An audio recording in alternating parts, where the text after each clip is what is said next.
জীবনে অনেক এরকম ভিডিও দেখেছি, কিন্তু আজ নিজের চোখে দেখলাম আর আকাশের দিকে তাকিয়ে শুকরিয়া আদায় করলাম। আলহামদুলিল্লাহ, আল্লাহ আমাদের অনেক সুস্থ রেখেছে, আলহামদুলিল্লাহ। একজন মা জানে যে সন্তান তার কাছে কি।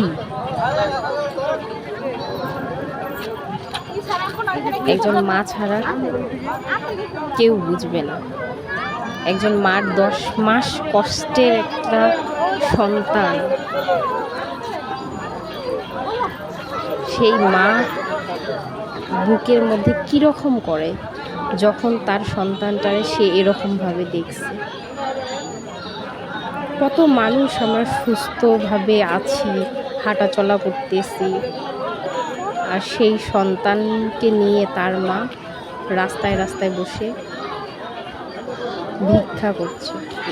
এই করুণ দৃষ্টি সেই মার কাছে যে কতটা যন্ত্রণাদায়ক সেই মায়ের জানে, তাছাড়া কেউ বুঝবে না। সেই মায়ে জানে যে কতটা কষ্ট আর যন্ত্রণাদায়ক। আল্লাহ সবাই